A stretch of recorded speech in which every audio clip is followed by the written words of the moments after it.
Today we're going to be looking at a portion of a ranked game I had in the Cossack a little while ago.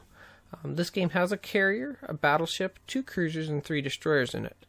So lately, I would say that the Cossack has become one of my favorite ships over the past few months, maybe even the past year. The reason I like the Cossack, it is one of the best solo play destroyers in the game, I believe, and definitely near the top at tier 8. It is very good with its spotting, its gun damage, and its ability to contest caps.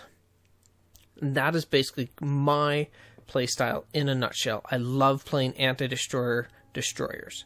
That is my jam. So you can see that we are heading off to the C cap all by myself.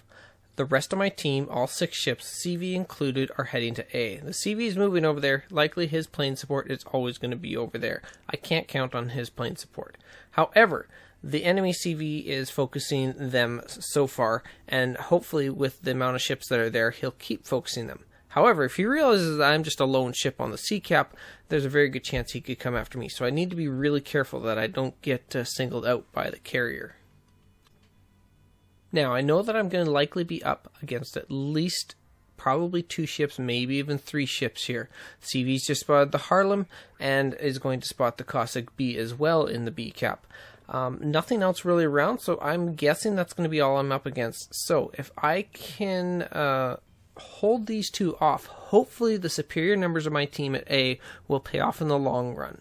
So I am trying to look into isolating the destroyer in a 1v1 duel and getting rid of him with hopefully what is my superior skill, and then leaving me in a 1v1 versus a Harlem, which he's going to be at a disadvantage with. The carrier comes and does a very poor job of looking for me. Goes straight through the middle of the cap. You can see that I turn around the island so that he's not going to have as easy to spot me if he comes back to me. But he doesn't. He just leaves and goes somewhere else. He totally gives up, which is a huge mistake on his part. If he would have come and spotted me, I would have been at a very big disadvantage, and he could have just kept me focused and allowed them to push down into the C cap, while hopefully they just delayed them, my team at A. I know that my CV forced their Cossack to make a full turn in the B cap, and that's going to allow me to be able to cheat up a little bit further than I normally would before I turn around and start to kite. When I'm in Cossack, I like to chuck out torpedoes basically as soon as I have them. They load up pretty fast, and you're not going to be looking for dev strikes and things like that on battleships and whatnot with your one set. So you just want to send them out. I like to cover channels with them and just hope that you get 1 or 2 hits. You're going to rely on your guns mostly, so the torpedo hits are just bonuses. So here's something interesting. I spot my nemesis in the Cossack at 6.0 kilometers. Cossack's best detection is 5.5. This guy is not running Concealment Expert. In a destroyer like Cossack, which is pretty much just about best in class at its tier, that to me is a big mistake. It allows me to set up this duel however I want now. So what I want to do is I want to position this big island to my right. I want to make sure it's between me and the Harlem when I start shooting at the Cossack. And that's not going to be very hard to do at all. So my first initial salvos are not that great.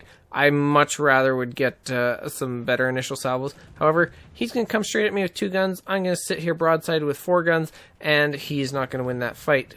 And I've got too much of a lead on him that even if he gets all 4 guns on me, I am absolutely going to win this fight. So I start creeping forward just because I don't want him to be able to charge me too much. The Harlem's getting around the island now. After this duel's about halfway over. He's going to get 1 salvo into me there. And then he's going to have another little island in between him. However, it's pretty much over at this point. He's showing me broadside. He's going to try and get his torps off here. I'm going to be able to shoot unsaturated shells into him here. He's going to go down. I'm going to smoke up just to break detection from the Harlem immediately and be able to run away. So this leaves me in a 1v1 versus the Harlem, where I have the advantage of smoke, speed, and concealment here. I'm going to send off this set of torps here, expecting him to turn towards the C cap. That's basically all he can do here. He's got 2 choices, chase me or cap. I think he's going to cap. You can see that my team at A, they have managed to kill both destroyers over there with their superior numbers, and the Cleveland is now coming back to help me versus the Harlem. So True to form, the Harlem does turn towards C like I thought. The Torps are going to be on a perfect line for him. He's going to eat 2 of them here. So I'm going to set up 1 salvo right before he goes behind the island. He's not going to be able to get guns on me, and I'm going to get a little bit more damage on him. My goal is then, after I get past the island, I'm going to be in a position where I can reset him on the cap at will. I will have a smoke up shortly when I need it, if I need to go dark. So, his duel with the Cleveland now starts. I'm going to be able to use my guns basically with impunity because he has stopped looking at me, and he's got very little health left, and we are able to finish him off quite quickly.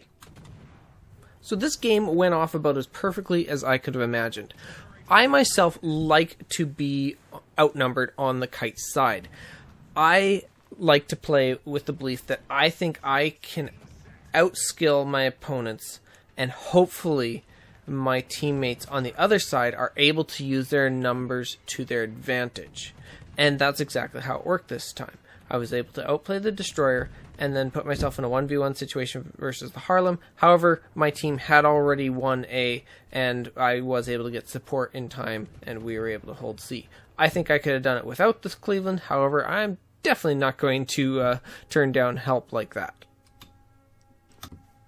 Anyways, I hope you enjoyed this video. I hope that some of you found it informative. Hopefully maybe picked up a tip or trick to help your destroyer play or your rank play in general. If you want to hit the subscribe button, and I will try to get back to making these regularly, maybe once a week or so. Or you can find me in my Discord there where they will be posted as well. Anyways, hope you have a great day, and we'll catch you next time.